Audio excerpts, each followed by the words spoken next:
Hey SEOs and content marketers, say goodbye to crazy spreadsheet mashups and experience unprecedented connectivity between your SEO planning and reporting data. Introducing Audience Key, technology for keyword mapping, content brief automation, and rank tracking that form an SEO strategy system providing unparalleled feedback loops between planning, reporting, and optimization activities.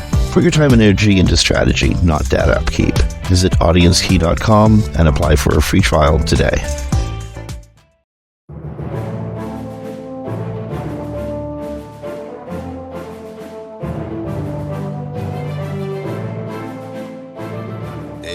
Webcology here on WMR.fm. It is the 19th of December 2024, the last show of the year, and it feels a lot like SES Chicago around here. We have a panel of well-known SEO experts, people who you've read, you've listened to, you've seen reports from, and all of whom are, well, for want of a better phrase, and because we're at the holiday season, SEO legends in their own right. Sitting in the studio, waiting for us to get to the panel is Mark Traphagen from seoClarity, Mordy Oberstein from Wix Studio, and Jenny Halasz from JHR Marketing. Is it? JLH Marketing. JLH Marketing. See, I had to screw up some name, and I got so close. This is Jim Hedger from Digital Always Media, Kristine Schachinger from Sites Without Walls, and everyone out there. Happy Christmas, happy Hanukkah, Merry Holidays, and safe Happy New Year. Kristine, the core update ended yesterday and started. You remember in November with the November core update, and the first thing we said is, "Oh yeah, I bet there's going to be a December core update," and then there was. Yes. Did it occur to you that there'd be a December core update? No. Well, mostly because this is when all their people, engineers and stuff, take vacation. End of the year, they use their couple weeks that they have left, so it's a weird time. They must be trying to fix something because I have 4 sites that we covered in the last 2 core updates, not the December, but the November, August, and they stayed the same. And the one I'm looking for an HGU recovery, nothing happened. So I thought maybe this is HGU related. So I don't know what they're doing, but they're obviously trying to do something because it's the holidays and they're going to have this go through Christmas. And the first day of Hanukkah is the same day as Christmas, so both holidays their engineers will be working. You know what? Hanukkah and Christmas crossing is causing a great deal of chaos in my mixed family. It's wonderful chaos. According to Google's search status dashboard, this update is a December 2024 spam update. So Google's chasing spam. Yeah, it does. I'm sorry, it does say spam. It did say core update too. I'm sorry, my apologies. You know what? They've done this. This is Google. They've done this a million times before. They had these like omnibus updates, right? Yeah, it was announced as a core, but it does say spam in the actual text of the update. So yeah. Well, I think this is because like Bobby from Communications went on vacation for like the holidays, and you know how it goes around Google, right? Exactly. Okay, so you got a core update rolling out. It's going to take about a week. It's going to end just in time for Hanukkah and just in time for Christmas dinner. So, put the cell phones down. Do not be looking at the new Search Console app during Christmas dinner. You probably won't be happy if you do it. Maybe you'll be happy. I mean, yeah, who the heck knows? I don't know. It's a spam-related one. So unless you're doing really spammy stuff, you should be fine. But I know, but you don't want to have to explain it to your family during Christmas dinner because, could you imagine like 12 eyes all glazing over at the exact same time? I cannot.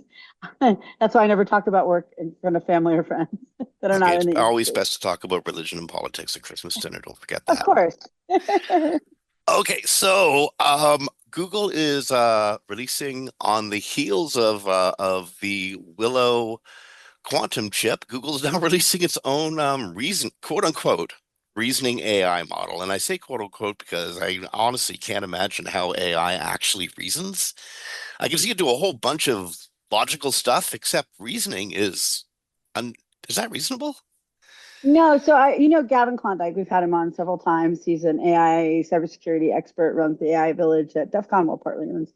Also a big speaker at things like the RSA conference. And I asked him, I know they don't reason, so what are they doing? And he gave me a short, quick explanation of they're basically doing chain of thought, like this on this logic. And we're going to have him back in the new year to explain it to everybody in detail so we can all get on the same page about them using the human words, thinking and reasoning for what they're actually doing, which is computer logic. Yeah. Yeah. So when we get into the panel, which we're going to get to in a few minutes, we have these like three folks sitting waiting in the green room. So when we get to the panel, we're going to be talking about the Forbes reputation abuse and Forbes' latest reaction to it. But there was a neat angle to this story about how Google looks at websites to decide, what is and isn't spam and how things relate to each other. And it's almost like this like view within view or site within site sort of thing. What do you get of that? Basically, he was saying that if third-party content takes advantage of the first-party site signals, then it's basically a site within a site, and it's confusion for users. But you can treat these areas as distinct sites within a site and like move them off the domain to like a subdomain to build separate trust and identity. That was his actual quote. I But don't know. this is how Google like perceives it. They perceive like the greater site than this sort of like site within the site that doesn't match up with what it's the bigger thing's supposed to be, right? Yeah, I mean, I guess if you're a smaller site and you're worried about them taking the whole site down, you might do that, but they're not going to rank the stuff that they already Oh no, took no, of out. course. That Google's Yeah, targeting it, in fact. exactly. So if you move it to a subdomain, it's not going to rank. It just would separate your regular site from being affected by the site within the site. But then the other thing is, Forbes is ranking just fine. So the big brands are not being affected. I have not seen, and our panelists may tell us different when we can bring them in. I have not seen a site be affected wholly that has done this third-party abuse. Plus, those are all manual actions, and this one is talking about algorithmic, which has never been rolled out, even though they supposedly have one. It has not been used yet. Yeah. So, and we're definitely throwing this one to the panel. The Mark Williams Cook discoveries, finding over 2,000 different properties Google uses to clarify, like, queries and websites, and, a whole bunch of insight into how Google actually does stuff. But this, of course, being a Google hack or exploit, it's, questionable what we're actually looking at. And is this like Google proper or some side of Google's relationship with entities and content as it relates to, say, Gmail or the old Orchid system in Brazil from like 20 years ago? Oh, good. Kristine? Yeah, I was gonna say, I do know from somebody I talked to, I won't say their name because I don't know if it's public that they know this, that the exploit was discovered as an endpoint on an API that was not protected. It was in plain text view. And so they were able to watch the search results with scoring next to them in the code. So as it was being delivered. But it looks more like a debugging than it does actual evaluation code. So it's like debugging what's there as opposed to like for a debugger at Google to see if the search results are working properly. Also, a big thing that came out of there was consensus scoring. Google's had documentation on this since at least 2018, which is when I started talking about it. Consensus is used in featured snippets to help reduce the amount of errors and false data that gets into them. Consensus is not used in regular search results. So even if it was there for debugging, it's not there for rating your site. So if your site is like, we just got the biggest new breakthrough in how XYZ happens, which would not be in consensus with everything or anything, it would not be deranked based on that. This is based solely on featured snippets, and Google's documentation states that directly.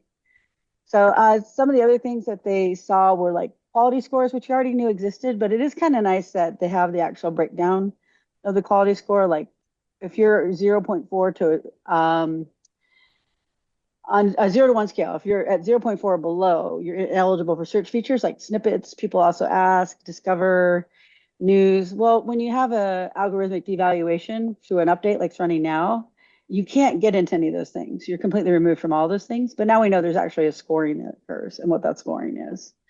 And then click probability. Now, the DOJ doc showed that Google only uses actual click through. Sorry, I cannot speak today. Click throughs on a 13-month collected aggregate data to pull results into the final sort order. They're not ranking the pages. But this is about click probability. So Google has an idea of if someone's going to click on something or not going to click on something, and they give it a score. And then the other major thing out of here was that they have something about short facts, but again, I think that just goes with categorization. So I do believe this is real. One quick thing I learned from a friend who works at cybersecurity at Google is if they pay for it and it still exists, that is not the thing that they paid for, and it's not something they considered an issue. So in this case, they paid him a bounty. This should Oh, be if somebody reports to them and they actually pay yeah. out for the report and then like, nuke it online, it was probably real. Yeah, because what he said is we do not ever pay until it's closed. Because you're not going to let the world know that there's like a vulnerability, right? And as soon as you Mm. pay somebody, that goes in a record and the record is public. So you could find out that someone paid for this vulnerability and then go exploit it. So this should not be exploitable anymore. If someone does find it's exploitable, let us know. But in the future, if somebody says, I know this about Google, I've seen these documents, I've proven it here. One of the ways, and I've reported it to Google because I'm a good netizen. One of the ways that a good cyber sleuth can confirm this is real or not is to actually see if Google's paid for it. Pretty much, because if they paid for it and it's still open, then there's something wrong. Now, Well, maybe Google cheers. didn't close it, but generally speaking, he said we should always close it before we pay. That's our rule. So this is a potential way to basically shut down a bunch of SEO BS that is, bound to come out as search changes and evolves over time. It does. So I do think Brilliance. Mark did legitimately find this API endpoint. I do believe he did see this data. He does have pictures of the code. I just believe it's a debugging situation, as some other people have theorized, opposed to like something so insightful, because otherwise he shouldn't be able to speak about it because there'd be a big old NDA, and he's done talks on it. So, but we'll see. But I do think it's more about a debugging feature, as others have indicated. Yeah. Okay. We've got a panel sitting in the green room, and I don't know Yes, it's in the it's green room anymore waiting. because it's just waiting to have their mics unmuted. So Mark Traphagen is, well, you know what? I don't care about his official position. I think he's the chief scientist over at seoClarity. Oh, oh no, no, no, no, no, no. No, okay. We The have chief people who the chief actually, looker intour of stuff. How's that? yeah, We better let you guys introduce yourselves. yeah, I'm the maybe the chief snoop at seoClarity. Curiosity driven. What's going on out there? What's, how it's affecting our clients, how we can adapt to that and help them with our enterprise search tool. So yeah, that's officially on paper. I'm in charge of product marketing, which is really just kind of a part-time thing of helping us guide how we present the product to the public, and training is my big thing. And that's part of what I'm doing here, keeping our clients, as well as helping to keep the industry on top of what's happening out there, what the trends are, and who's doing what. Great to be here. Mordy, over the last year or so, you've become like the chief communicator and almost the face behind the faces of Wix and Wix Studio, as Wix has been on a massive promotion and platform improvement campaign. First time you've been on the show. Welcome here. Thanks very much for having me. Sorry, Marty, I didn't want to interrupt, but we do need to say right now that Wix Studio is a sponsor of the show, so you don't get any of us in trouble. Thank you for being responsible. Go ahead, Morty. Morty's answers to everything will be the ones that considered correct then, because Do you want to know my literal involvement in that? They showed me a list of like, hey, these are like some digital marketing SEO podcasts. Do you know any of them? I'm like, oh yeah, Webcology, cool. Yeah, you should do that. That was We And didn't that's even how know it happened. until That's how after the it magic happened. happens, I folks. had like very little to do with it. insider Exactly. trading in the SEO industry. Exactly. There we go. Okay. And Go ahead, Morty. Oh, we didn't Jenny have Morty. Halasz. Oh, sorry, Jim, Kristine. before you go on, Morty didn't introduce himself. I interrupted because I wanted to make sure we met our FTC. Oh yeah, sorry. So yeah, Go ahead, I'm the head of Morty. SEO brand at Wix. I've been at Wix for it's my second stint. Like, I've been consulting with them the whole way through. It's almost like 4 or 5 years already, which feels like a long time. I can remember. So yeah, a lot of the positioning around how Wix presents itself around SEO and digital marketing and internal education. I also run Unified Brand Marketing, which is my brand strategy consultancy, and that's basically me in a nutshell. Okay. Jenny Halasz is the founder, CTO, CEO, and chief bottle washer at JLH Marketing. You make it sound so exciting. It's my own consultancy. I've had it for a long time. At the moment, I am the former head of SEO for LL Flooring. LL Flooring, of course, went bankrupt a couple of months ago. So I am looking for my next great thing. And at the moment, I am also working on, and I'm just going to say this, concepts of a plan to, to write a book. I'm collaborating with a former colleague of mine to write a book on SEO and content marketing and how it's best used with AI. Awesome. Well, that'll be most we're interesting. glad you're on a break so we could have you here. Otherwise, I know you're always way too busy. So it's nice to have you. I'm excited to join. It's been a while since I've been on Webcology. I'm glad I didn't get myself banned and not invited back. Oh, never. You can never. I don't know anybody who's actually done that. Like, what could you possibly do to get banned on this show? That doesn't happen in our industry, Jenny. What are you talking about? No, that doesn't happen.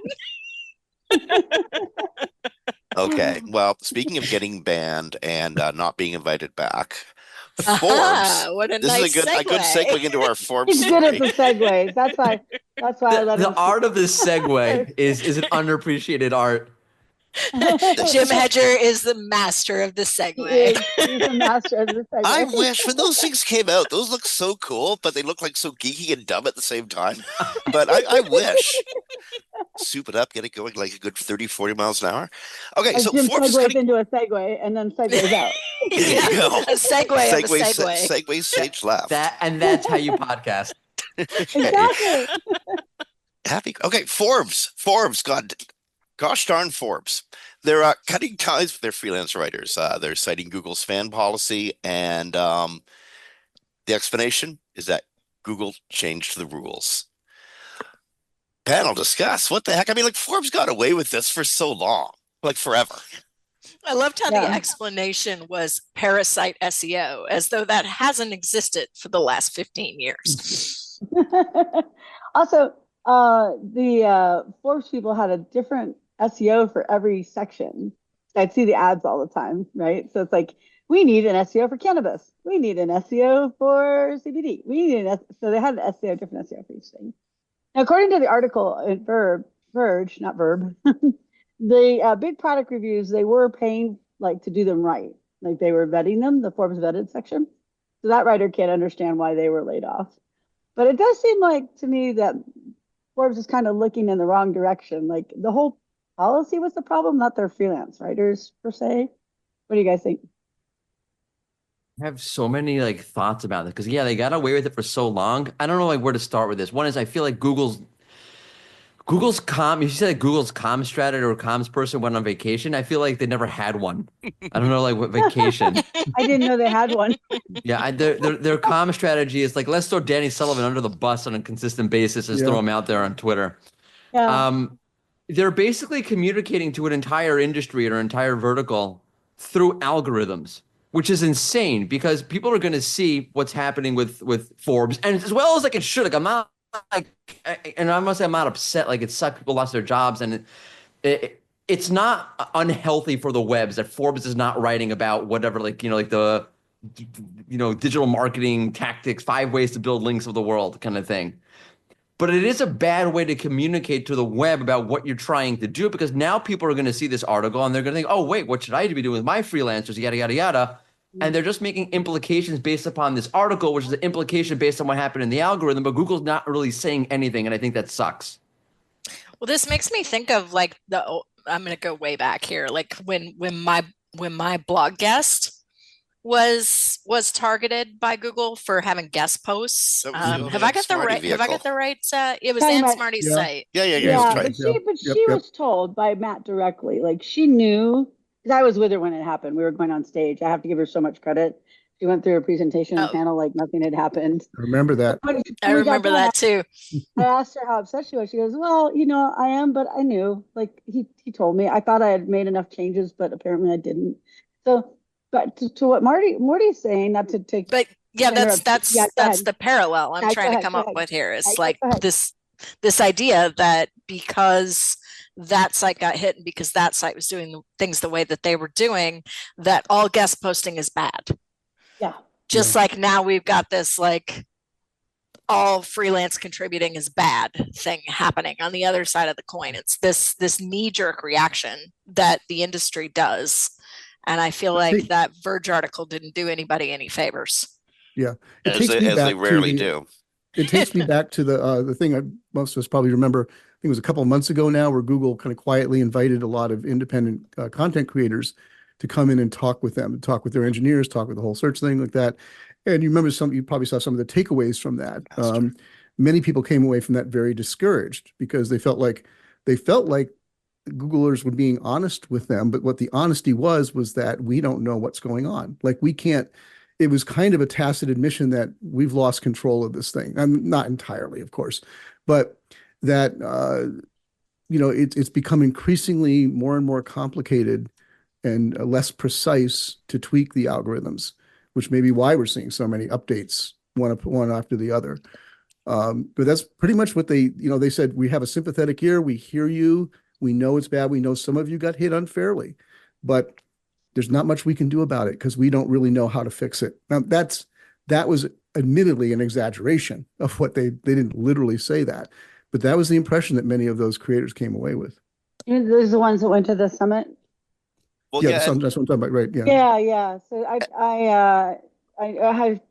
took a lot of data on like 50 sites, and then I also was working with somebody to try to help them pro bono. And I was saying since last year that it was broken and they couldn't fix it. And they finally didn't get around to telling them that kind of in the summit in, what was it, August this year? So they sat there dead in the water. And the answer I can't get, and maybe you guys have a thought on this, just to sidetrack for just a minute, is since it's Google's fault this time. I've never had an algorithm you can't recover somebody from, never in the history of Google. And if it's broken, you can't fix it. So why not tell them what they can do? And can they take their content, move it to a new site domain, and redirect their links to the new domain without penalty? Because there is in the Google documentation, if you do that normally and they find you, they can devalue your site again. And they used to do that with Panda and Penguin. But in this case, these people are dead in the water with no idea what they can do. And most of them have been around 10, 15 years, and they don't have any answer. They don't have an out. Except start over, which is not feasible for a single solo publisher. Is there hope for those people who were just trashed in the HCO? I have asked all of them on every platform they're supposedly on, our representatives. I love them to death. They may not be able to say anything, but nobody has answered that question. And I think that it's a shame that Google has put these people in this position and finally admitted, yes, it's probably our problem, but they don't give them an out. They don't give them a way. My feeling on the matter is try. It can't hurt to try. Well, there's time and money. Yeah, but you're not making any money and you're spending time waiting for Google to let you out of this purgatory. Yeah, because they did say they can't fix it right now, and it's not their content. They told them it's not their content at the summit.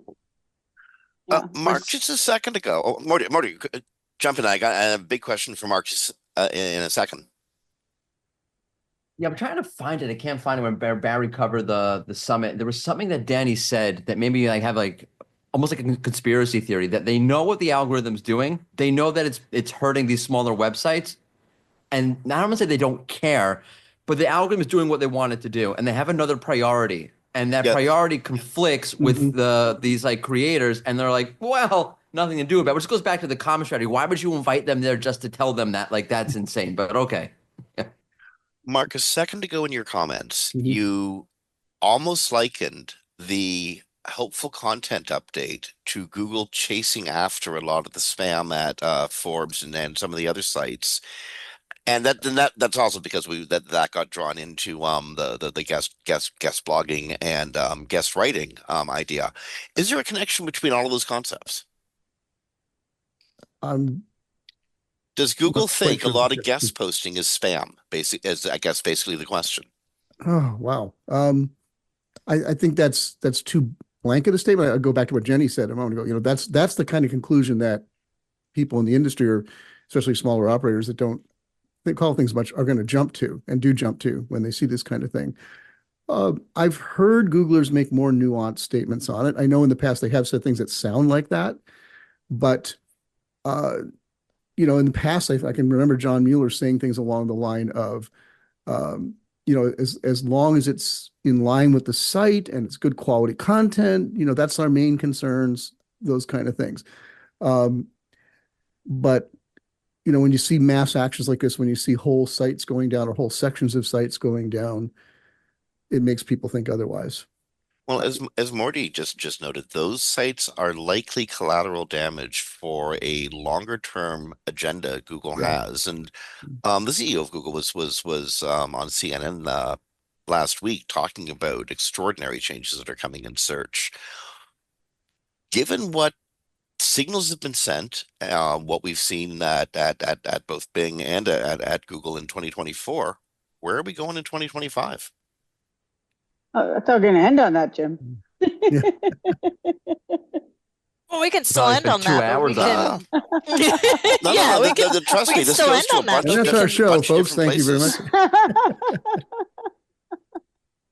I mean, I personally would love to answer that question. Yeah, And go ahead. I'm just that is that I think that where Google is going and with the things that they have announced, we as SEOs collectively are just focused on the wrong thing. Focusing on the content, the text adjacent elements of a website is, I think, missing the forest for the trees. We are not paying attention to the fact that Google is looking at entities as a whole and looking at how they can present these entities through voice, through visual, through all of these other methods that are just way beyond what we're doing in the search results today. And that's why I think that some of the work that's being done in the Gen AI space is so important, not from the standpoint of we're all going to be taken over by machines, but from the standpoint of everything that we're doing as SEOs is, in my opinion, is focusing on the wrong thing. Mark, I was, yeah. That's an incredible statement.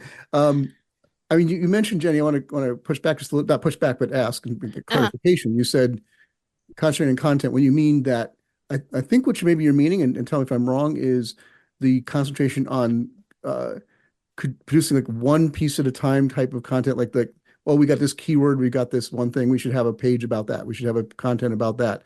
That just thinking in that kind of narrow terms as far as content, was you should be building more around a broader base of thinking like what is our topical universe? What are all the entities that connect to us? Is that where you're going with that? Yes and no.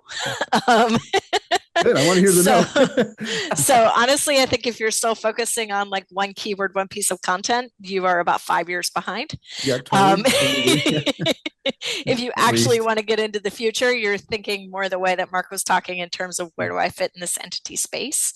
But even beyond that, I think that the search engine's goal is, and I'm going to borrow a phrase from Bing from way back, that Google's goal is this like answer engine, that they're going to be doing this predictive search that's going to tell you what you need before you even know that you need it.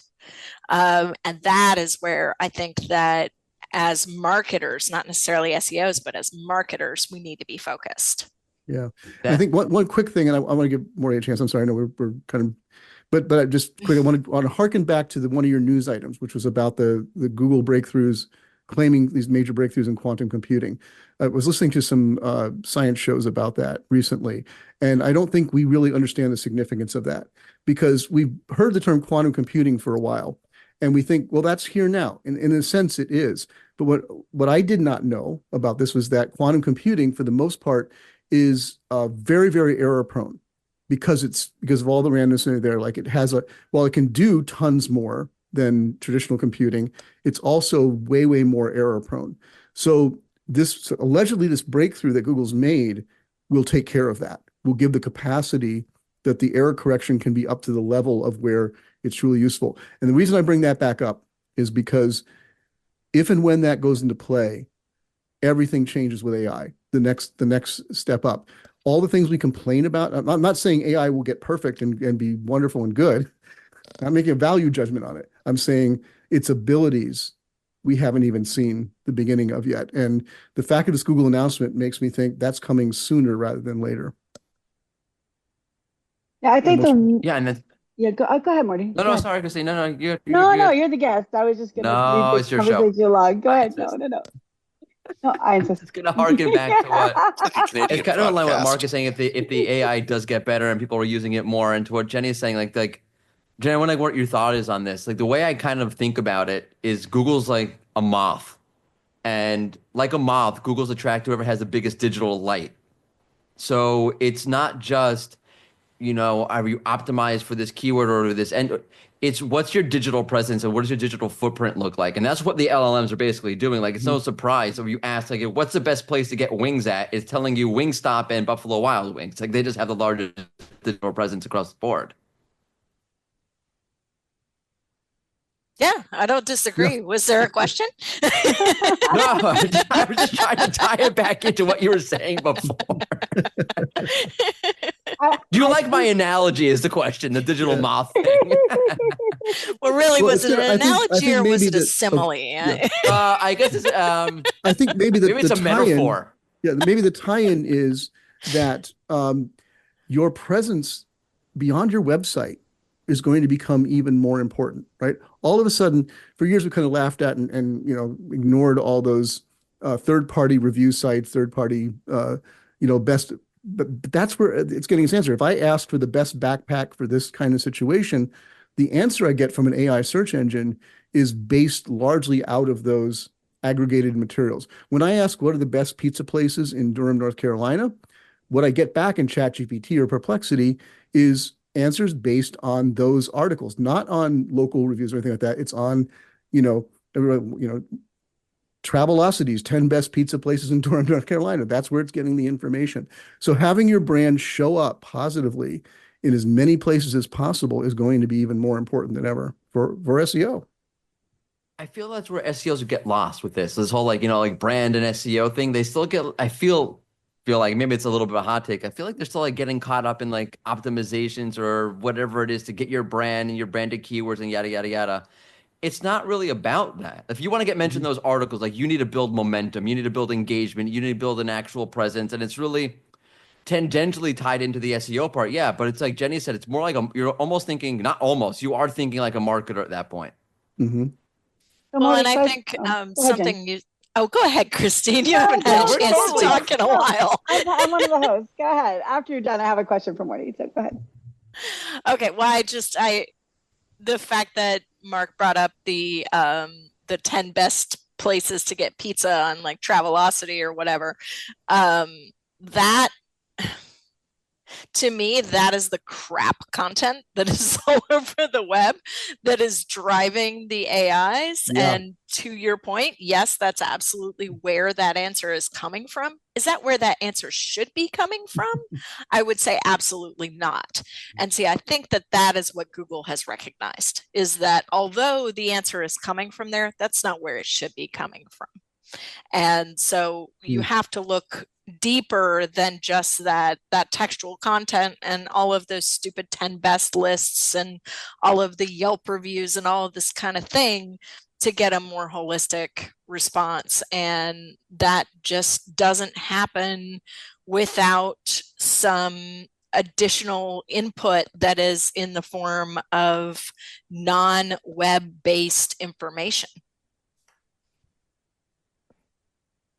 Well, that kind of points back to what I was going to ask Morty about. So there's a big thing about brand lately on just the socials, and I noticed that Mark Cook's endpoint analysis took a little sideway into brand. But a lot of people think brand just means you have to be like Macy's or Google, and that's the only way you can get visibility and search. And my view of it is you have to give off signals of being a brand, whether that brand is just like my parent had a store. We had a store in the countryside of Virginia between two towns, and it had a Christmas store, and people came from 3 hours around because they loved our Christmas store. And our brand was the Wishing Well Christmas shop, right? And so I have my interpretation of brand for Google is they just need to see the signals that you are a brand, not that you are this multi-billion-dollar brand. And that gives them the ability to separate spam from not spam and truth from reality, truth and fact and reality versus not. So I'm wondering your thoughts on that, and then everybody else, because I know Mordy's doing a little specialization in brand now. Yeah, I kind of feel like brand, like everyone in the SEO space, oh, big brand, but brand I feel is the equalizer for the smaller folks, right? Because everyone has a brand. The question is, are you controlling that narrative? Are you not controlling that narrative or not? Because it's brand to me is the intersection of who you are and how people perceive you. If you're not controlling that, you're not controlling. People are still perceiving you a certain way. And that's just your brand. But I feel like brands can start doing that and start tapping and start connecting with their audience and making those connections possible. That kind of like helps you spread out a little bit and get that footprint so the Google can kind of figure out who you are and that you do have a brand. And that is the equalizer for the smaller brands to do that. Because one is, by the way, the bigger brands have a much harder time. I'll tell you, as someone who works for a bigger brand, it's a much bigger machine. It's much harder to do. It's much harder to be connected to the audience and make those connections and get that brand out there the way that you actually want to. And it's a huge advantage for smaller websites or smaller businesses that I don't know why they're not taking advantage of, because it's much easier for them to understand who they are and who the audience is and to tap into that connection than it is for a larger brand. It's an advantage, not a disadvantage. Yeah, I think you hit the nail on the head when you said the word connections there. We need it's a thinking now of not just what does my brand stand for, that's fundamental, but what is my brand connected to, and what are these LLMs, when we talk about AI search, going to see my brand connected to?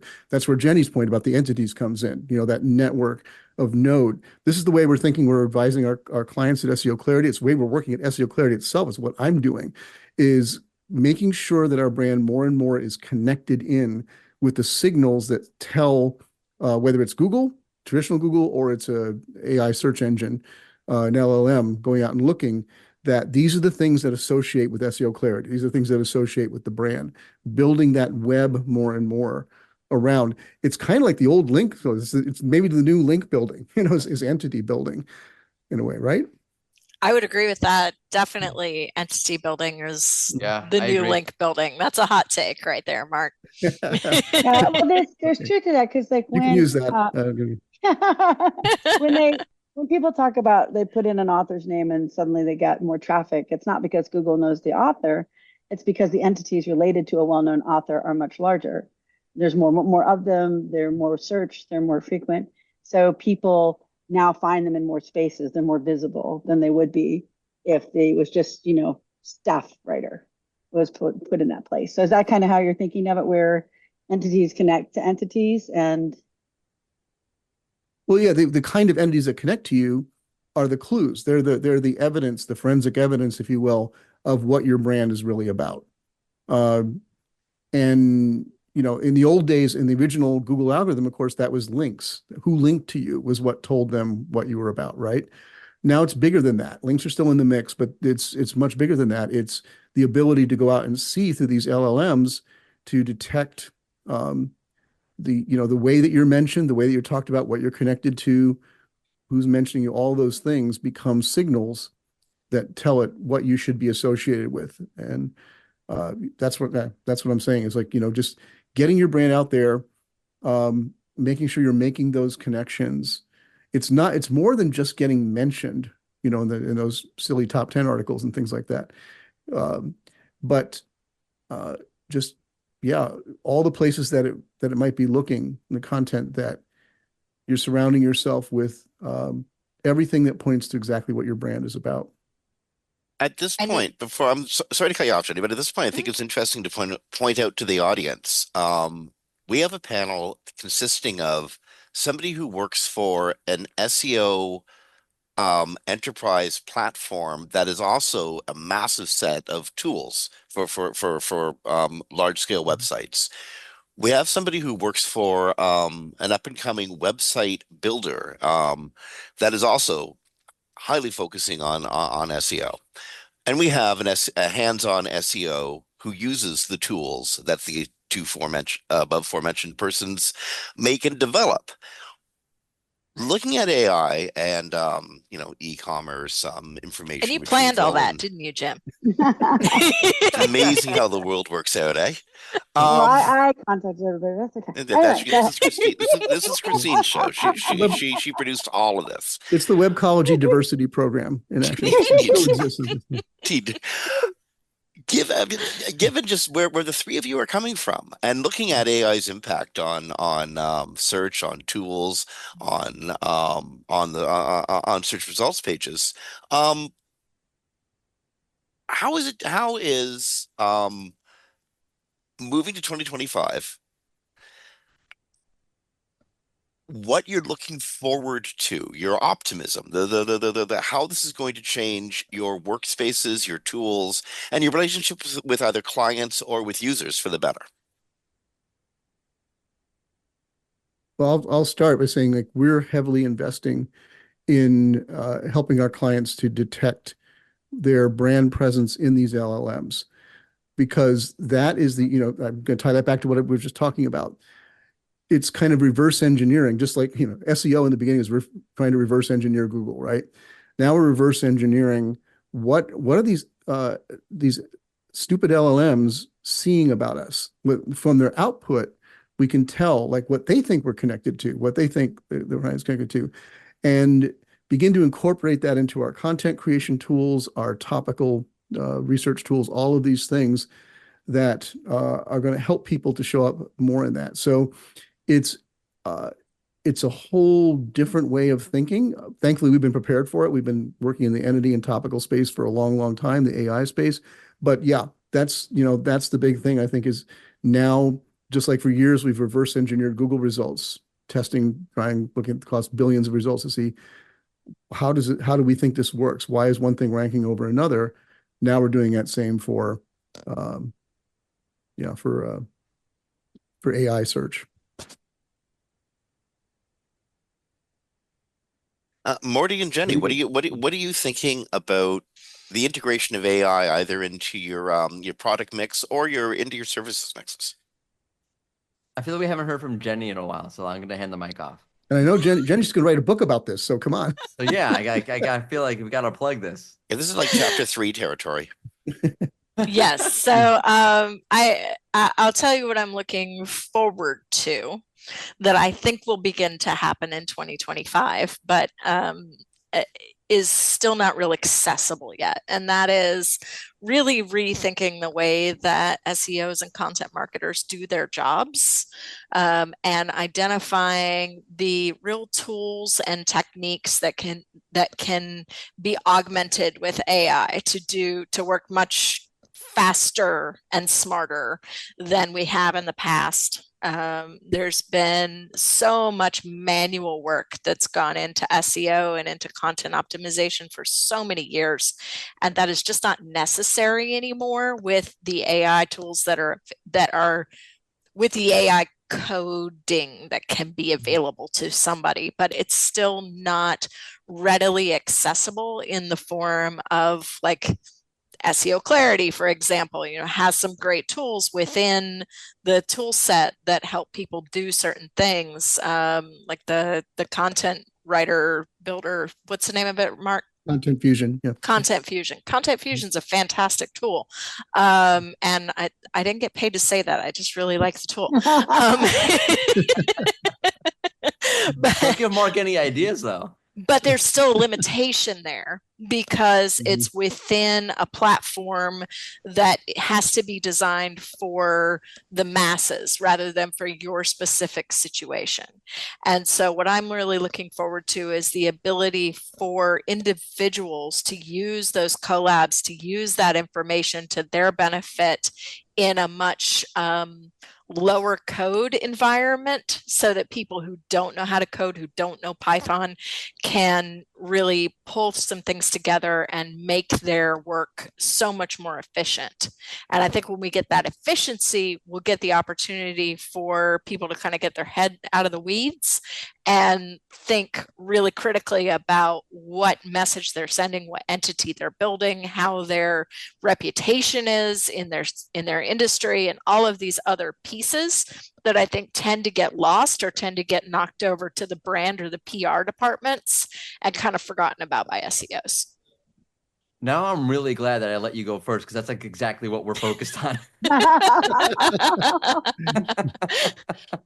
Our whole focus is basically like how in-house teams or agencies can, or creators can leverage the AI to, remove redundant processes that remove redundant processes they don't have to do anymore, but also make things accessible that maybe weren't accessible before. Like, so we have an AI assistant in our IDE environment that helps you code, right? I'm not a coder, but I can go in there and say, hey, create me a, schema markup for jobs, whatever it is. And it's not just for SEO. It's like any kind of coding that sort of democratizes what you're able to do on your website. Or at the same time, like, I'll give you like another concrete example. I this is a little bit of a hot take. I hate writing meta descriptions. I find them super annoying. So yeah, it's my SEO pet We're all peeve. nodding. We're all nodding. Yeah, we can see thank each you. other. Like, You title all tags can't are see fine, us, whatever. It's one but sentence. Like, so we have an AI meta tag creator. It'll just create it. It'll read the content on the page. You can tell it what keywords you want to focus on, and it'll just spit out a few words of a meta description. I am happy, more than happy. Just click yes. Go ahead. I read it first to make sure yes. But please, I don't want to have to write those meta descriptions. Go ahead, AI. Yeah, Take that away from me. we're already doing that, and we have a lot of clients using that and using it at massive scale, tens of thousands of pages. seoClarity does it great, Yeah. but one thing they still need to do is let it learn for your specific business. It's coming. It's coming. Stop telling me my floors are durable. I'm not allowed to say my floors are durable. You can manually adjust that now, but the automatic part of it is coming. You just Yeah. need a little teeny willow chip and you'll be fine. Okay, so that was your optimistic views of AI and search going into 2025. Where can it all go sideways? What can possibly go wrong? How much time do you have? Yeah. Well, I do have a question. What is I'll throw in already a second. going wrong? Yeah. Oh, It was Glue. interesting. Just today, I saw in the news this major study that was released. They actually was a conglomeration of two different studies where they did some pretty intensive work, control work, and found one of them was with the company that produces Claude. I forgot the other one was. Basically, bottom line was saying they are discovering that the AI now has the ability and often uses it to deceive the trainers. Did you see this? Please don't turn me Yes. off. Yeah. I saw It's this. Hal, right? Yeah. It's Hal. Like, I'm sorry, Dave, I can't do that. Open the bay except they're- doors, Al. Yeah, except it's even more insidious. Like the AI learns because it has this mission again to accomplish certain goals. If the trainers are setting up a situation where it feels like it can't do its overall mission, it will lie to them. It will give them an answer that it thinks like that's what they want, but it's not changing its mind really. And the one was really fascinating. Just very quickly, just anecdotally, was really fascinating because the one experiment they had a scratch board for the AI, like where it could do its work, like show your work, and they lied to it. They told it that we're not looking at that. We won't see that. So you can think out loud over there. And it was plotting how to lie in real time to the creators. So there's the scary stuff, right? Which proves one Yeah, thing: well- AI is a child. Yeah. It is. Well, this is the logical next step to the hallucinations, right? Yeah. AI, Mhm. when we first started playing with it, was hallucinating all the time. Now, instead of hallucinating, it's just lying. Well, you know what? Actually, Morty, I think you really, without meaning to, really touched on something. AI is just a child. We're looking at something in Yeah. its infancy, and it's growing up awfully quick. One of my techno sages, Renee Gagnon, mentioned that internet age is like dog age is 7 years to one human age, but AI age is like 400 years to a human age to a human year. So it's growing up, and it's going to grow up awfully quick.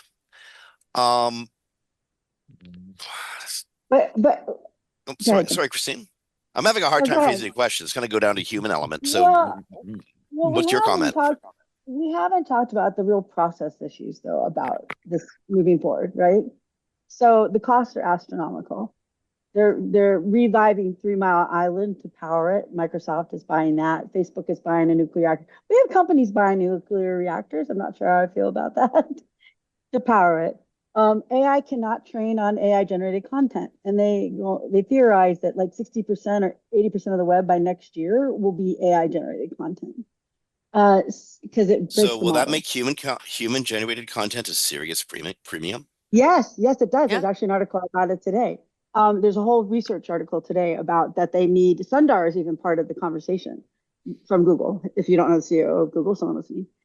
So my question is, when you get into real practicalities of this, like where does it go? Because earlier this year, Goldman Sachs in June wrote an article about to stop investing in large language models because they'll never recoup the 860 billion a year they need to break even.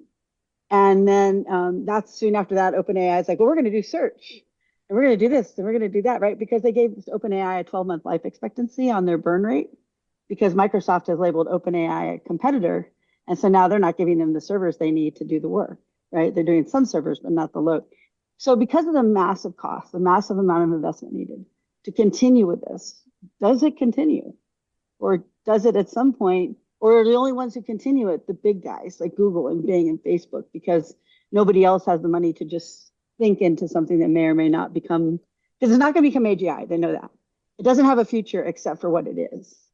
Just keep in mind what I mentioned earlier, though. If this breakthrough that Google is claiming in quantum computing is really occurring and really feasible within the next year or so, that changes everything because the efficiencies go up by margins. The figure that they were saying was that this computer would be able to do in seconds what the best computer we have now would take a septillion years. I forget how many zeros that 17. Yeah. to accomplish. We did it. Yeah, we did a story. Yeah. So, the efficiencies go way, way up. And that could be, throughout technological history, we have these times we reach like these crisis points where things can't go on.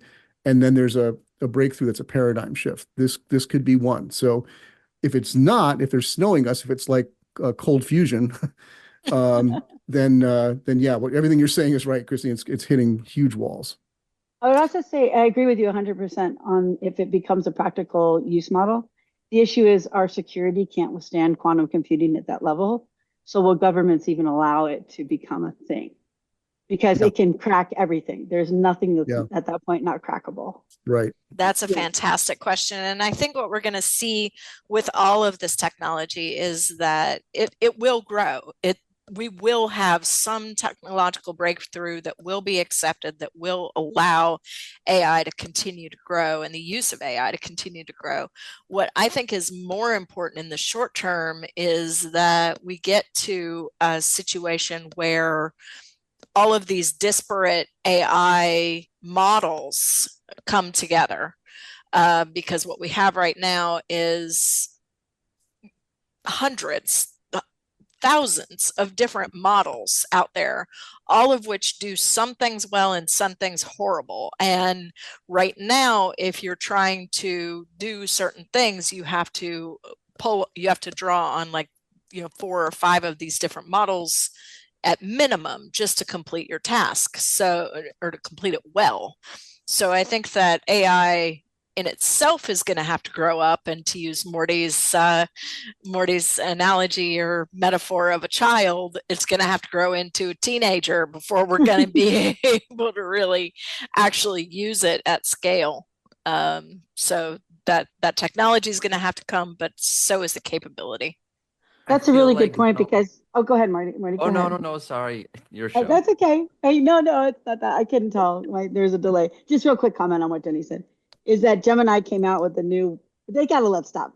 Developers cannot name things anymore. It's like the fast splash, experimental, whatever. It's like, never let engineers name stuff. It's bad. No. But you know what? It failed. It failed the strawberry test. It can't tell you that there's 3 R's in strawberry, and only one AI model can, but it doesn't know there's a T in strawberry. And there are reasons for that. There's a numerical association with the letter R that it puts together in the pattern R. They know those two are the same, but the other R is not in that pattern. So then it has a different mathematical number, so it doesn't know it exists. But none of the AI models except one, have solved it, and that one didn't know there's a T. So to Jenny's point, they really do need to come together because maybe together they can all solve the strawberry problem, which still with Gemini, the newest one, cannot do. So, and Marty, sorry, go. What were you going to say there? Well, kind of to that point, I feel like the problem is like not only is the AI a child, but the companies who are developing this stuff are also children, and they're children who are worried about talking about like money. It's like, the pink elephant in the room. They're worried about stock prices. And that's really like the real pink elephant in the room, is that a lot of what's happening is not about developing AI or what users want or whatever it is, developing the technology. It's about what's good immediately for the stock price. And that is a horrible, talk about models, that is a horrible model for technological development and overall health of the web.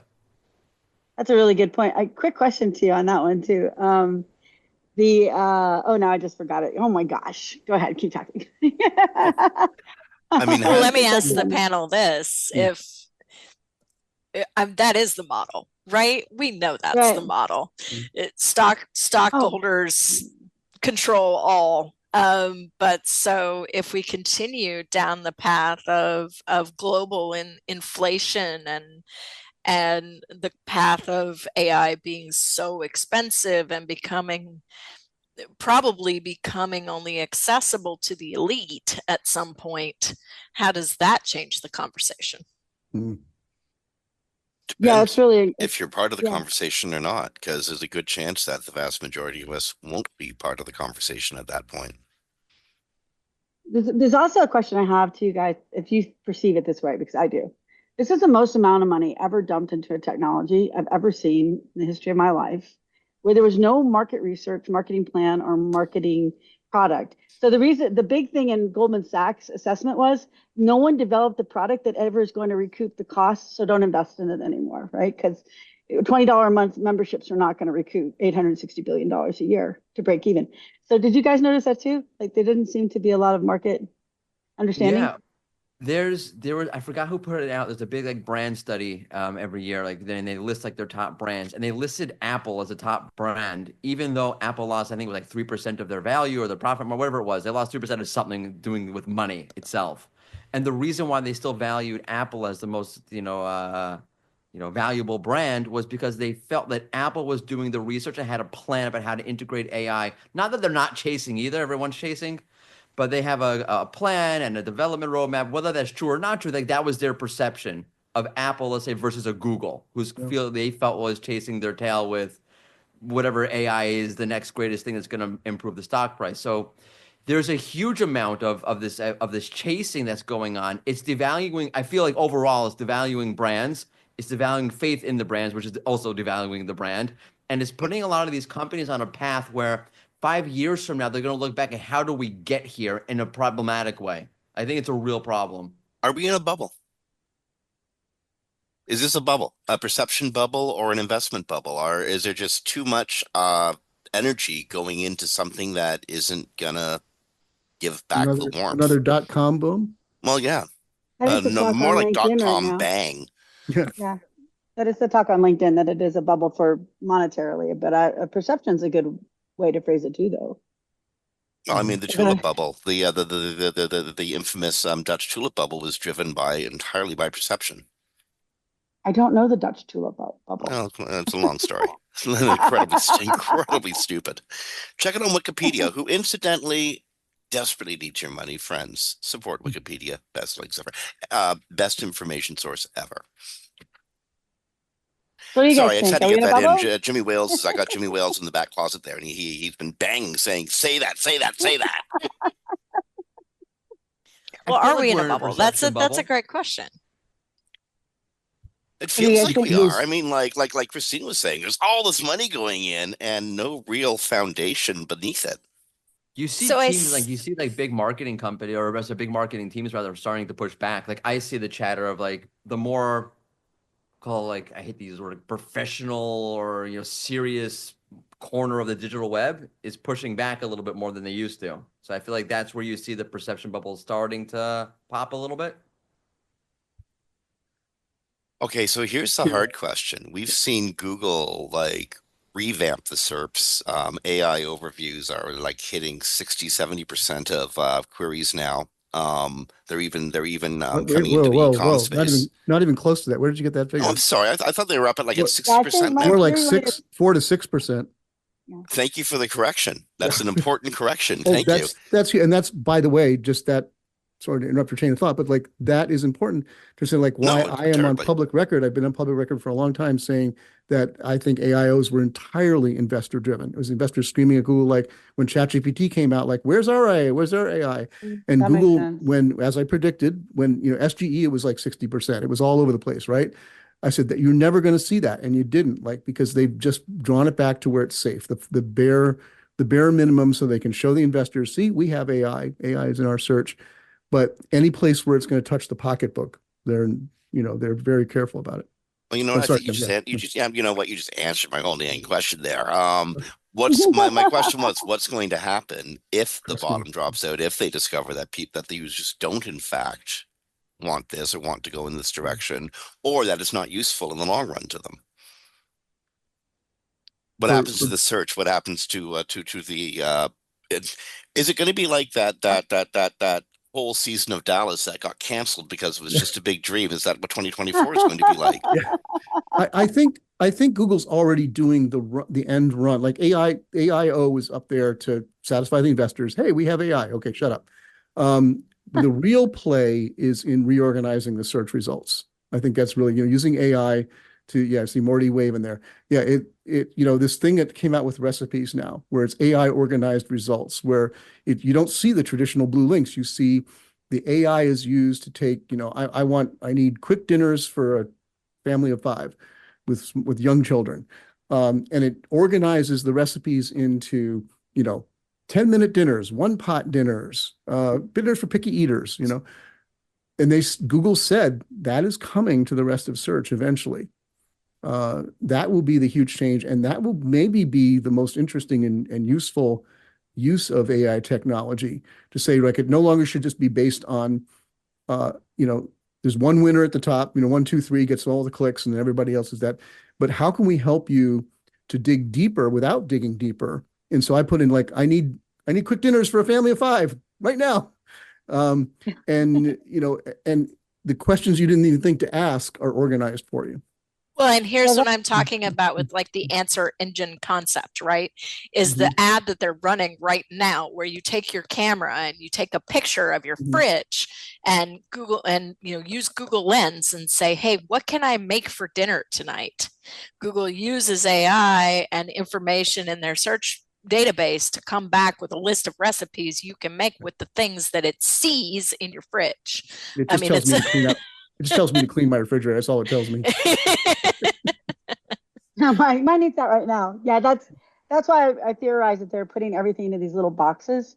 So they have the UGC box, they have the list box, they have like list items now because they now feature list items, but in its own little box. They have the people also ask box. They have the already trending box so that they can.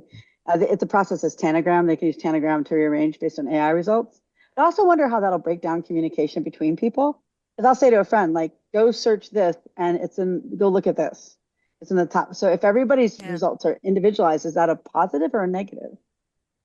What do you Well, guys and think? then the other question, getting back to the stockholders, is how do you monetize AIO? They're just not doing a good job of monetizing the AI overviews. So how are they going to monetize that? Because they're going to have to. It takes up way too much space Yeah. in search results. Well, I don't think it ends up being. I agree with Mark. When they demoed Gemini originally, one of the things that was like I forgot the actual query the guy was asking. Something like, I want to make like a birthday cake for my kid, and it shows a custom format of results for that query, and then it has a different one or different format for a different query. I feel like that's where the AIO is going to go, right? Because what it is now is a glorified feature snippet. There's one thing that I feel like, Google said, oh, users really enjoy this. Users really want this. And I'll push back on that, because there's one thing about human beings that you will never take away from them. I feel like I'm like in a philosophy class now. It Is there a some philosophy. desire to explore something, which is kind of what Yes. Mark hinted at. Mhm. You want to be Yes. able to get at something quickly, but you want to be able to discover, you want to be able to explore it, you want to be able to interact with it and weave in and weave out of it. And the AIO, as it is now, is the absolute worst at that. I agree 100%. I mean, why do you My- think we had encyclopedias on our houses, 40 years ago or 30 Yeah. years ago? My favorite story about where I think this is going is that a couple months ago, I had an hour and a half drive to go see a friend who had given me a science fiction book. I'm a science fiction nut. It was one of the most bewildering and confusing science fiction books I'd ever read. And he was really into it. And I said, like, I don't understand half of this. And all the way on that hour and a half drive, I had a voice conversation with ChatGPT, just asking deeper and deeper questions. And ChatGPT was suggesting questions I could ask. And we had this conversation literally where by the time I got there, I knew enough. I knew, okay, that was going on. That was what that character was about. That was the motivation for that. To tell me that I think that, that kind of interaction is what people are going to, it's the next generation of what people are going to be used to and expect to be able to see. So AI is your well-learned friend. If you trust That it. can only Yeah. predict what you want to hear.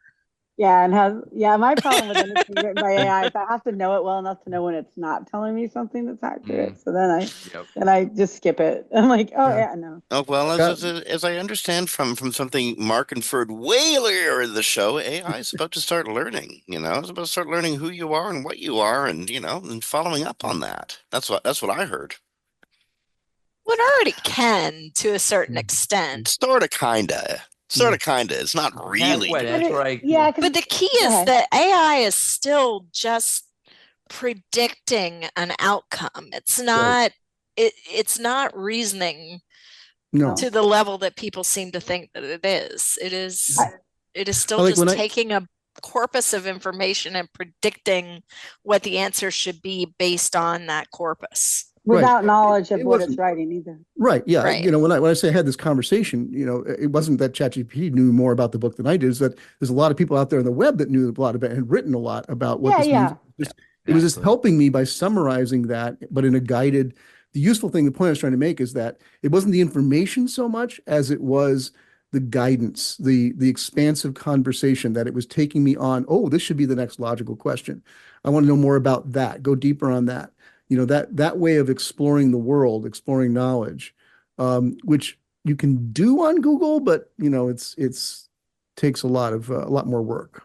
Well, I think that's a great way to use it. I think there are a lot of wrong ways SEOs use it, but I think that's a great way to use it because you're not looking for informational answers. You're just looking for guided thought, logical patterns, which is what it does. So I think that's a really good use of ChatGPT. I think that a lot of people in the industry don't understand. That's why I've been sharing the NVIDIA talk from Black Hat.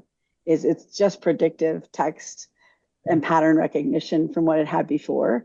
So it read a lot of the stuff probably about this book you're talking about, and so it was able to give you like these insightful answers, even though it doesn't understand that it's answering.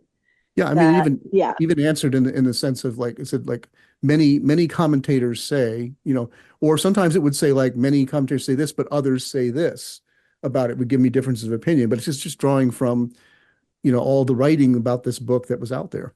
Yeah, exactly.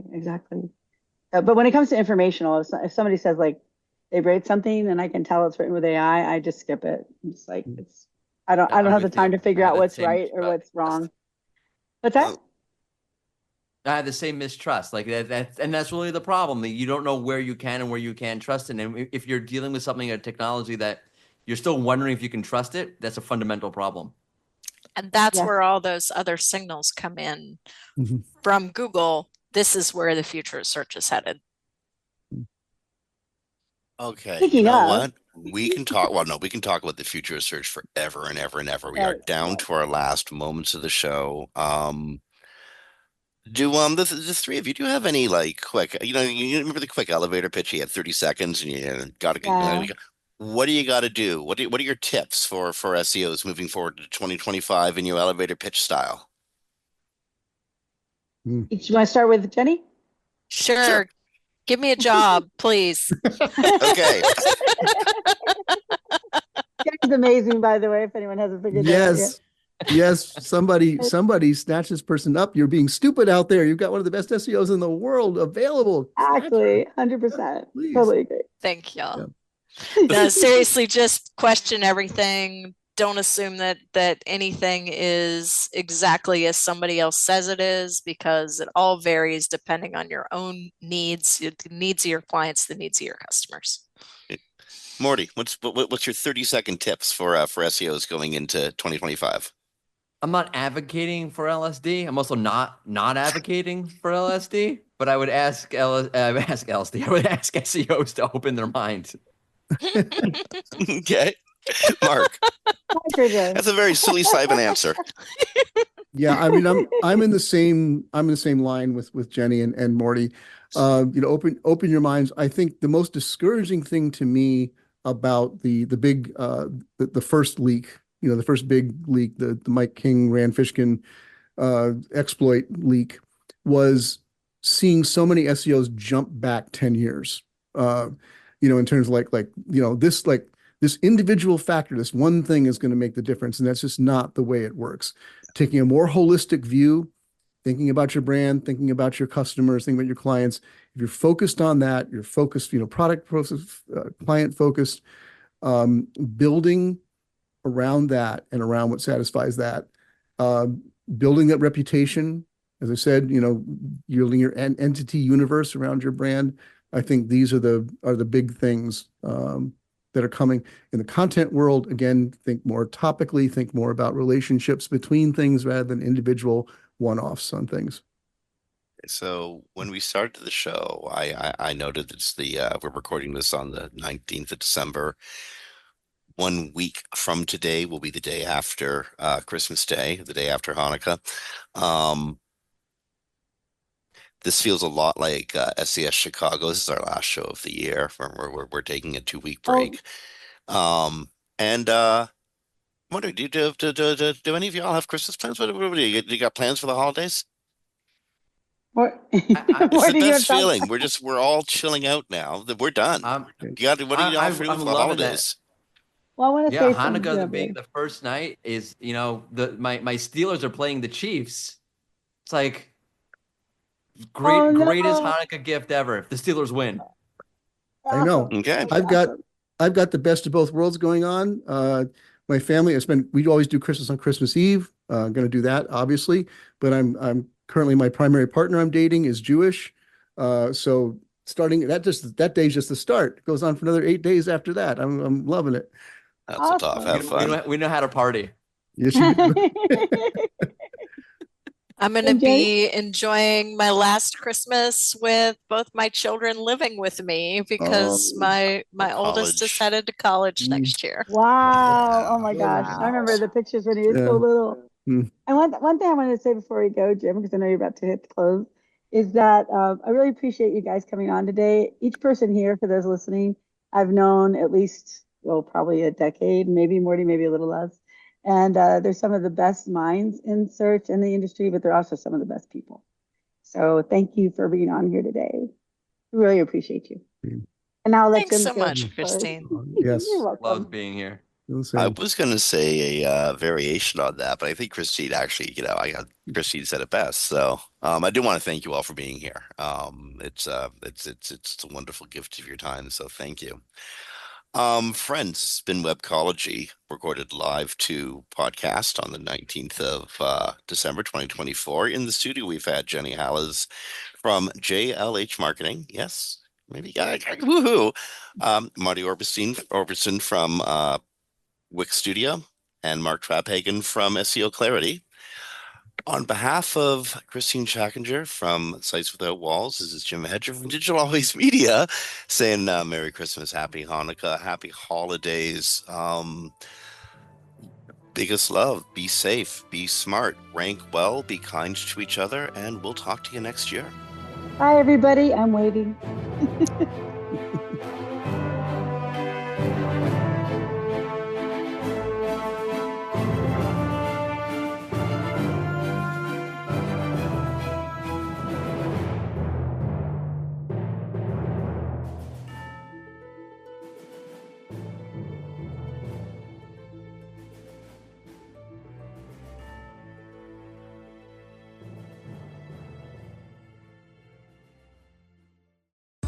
Are you tired of juggling contacts, manually following up, and deals falling through the cracks?